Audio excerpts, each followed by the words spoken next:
এখানে মাহমুদুর রহমান ভাই আছে, উনি বিদেশ থেকে এসে উনি যেহেতু ফিজিউটিভ, উনি জেলে গেছেন, তারপর আপিল করছেন, জামিন নিছেন, বেরোয় এসছেন। ডক্টর জোবেদা এবং ডক্টর তারেক বলবো না প্রধানমন্ত্রী তারেক? আচ্ছা, প্রধানমন্ত্রী তারেক বলবো। প্রধানমন্ত্রী তারেক রহমান কোন দিন জেলে গেলেন? ওনারা তো ফিজিউটিভ। তাহলে ওনারাও আদেশের মাধ্যমে রাতের আধারে সেই সময়ের আইন উপদেষ্টা এবং আজকে যে আইনমন্ত্রী অ্যাটর্নি জেনারেল এনারা একটা আদেশ বানালেন। কি আদেশ? যে ফিরে এসে জেলে না ঢুকেও আপিল করা যাবে। ও, তাহলে নিজের বেলায় বৈধ, অন্যের বেলায় সেটা অবৈধ। তাহলে বলেন, এই আদেশটা আপনি কি 74 সালে দিয়েছিলেন না 2024 সালে দিলেন? আচ্ছা, এবার আসেন, আপনি অ্যাটর্নি জেনারেল অ্যাপয়েন্টমেন্ট হলেন 7 তারিখ, ওই দিন তো কোনো সরকার নেই। কোন আদেশ বলে আপনি অ্যাপয়েন্টমেন্ট হলেন?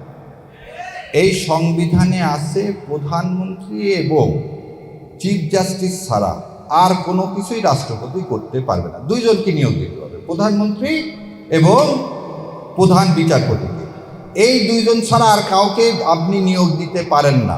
তাহলে আপনি অ্যাটর্নি জেনারেল মানে আজকের আইনমন্ত্রী, সেদিন তো কোনো সরকারও নাই 7 তারিখে, আপনাকে কে নিয়োগ দিবে? তাহলে আপনার নিয়োগ অবৈধ, আপনার নিয়োগ অবৈধ। এই রায়টার নাম হচ্ছে মুন সিনেমা হল। এটা বলে 5th অ্যামেন্ডমেন্ট কেস। এই 5th অ্যামেন্ডমেন্ট কেসে বলছে কনস্টিটিউশনের বাইরে যে কোনো সরকার অবৈধ। তবে আপনি তো কনস্টিটিউশন করতেছেন, এই জাজমেন্ট এখনো বহাল আছে। বহাল আছে মানে এইটা এখনো অ্যাপেলেট ডিভিশন বাতিল করেনি। তাহলে ইউনিট সরকার অবৈধ, আপনার ভোট অবৈধ, আপনার এই সরকার অবৈধ। একদিকে তো যেতে হবে না, হয় সংবিধান মানবো না হলে মানবো না। হয় সংবিধান না মানলে কি মানবো? বিপ্লবকে মানবো। আপনি বলতেছেন জুলাইকে মানি না। জুলাই মানে কি? বিপ্লব। জুলাই মানে কি? বিপ্লব না? তাহলে হয় বিপ্লব মানবেন নাহলে কনস্টিটিউশন মানবেন। কনস্টিটিউশন মানলে আপনি অবৈধ, আর বিপ্লব মানলে আপনি বৈধ। কোন দিকে যাবেন আপনাকে সিদ্ধান্ত নিতে হবে। তারপরে এইটা করার জন্য 72 দিন চা মিষ্টি খাইলেন। কোথায়? Consensus commission. সেদিন সালাউদ্দিন সাহেব আপনার মুখে কি গোমায় লাগানো ছিল? গোমায় বোঝেন? ওই যখন ওই কুলের ভ্যান হয় তখন গরুর মুখে লাগায়।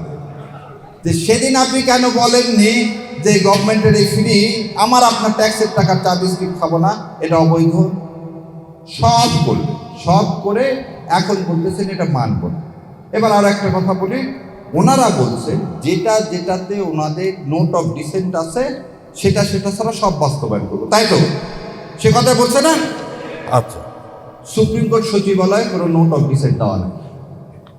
সুপ্রিম কোর্ট যে সচিবালয়, সমস্ত দল এক হয়েছে এই সচিবালয় বাস্তবায়ন করতে হবে, ওনারা সেটাও করেন।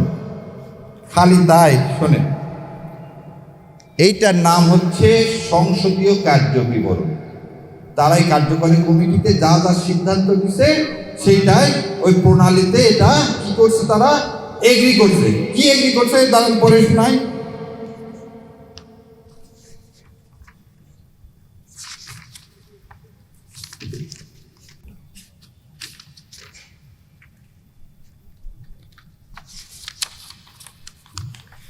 এইটার পৃষ্ঠা নম্বর 3, 10-10 বিতে বলছে এই যে সংসদ চলে গেল, এই সংসদে তারা 15টি অধ্যাদেশ সংশোধিত আকারে সংশ্লিষ্ট মন্ত্রণালয়ের মাধ্যমে সংসদে বিল উত্থাপনের জন্য সুপারিশ করবে।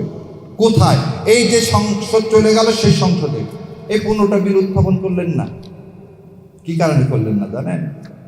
এইটা উত্থাপন করলে এস আলমকের ব্যাংকগুলো দেওয়া যেত।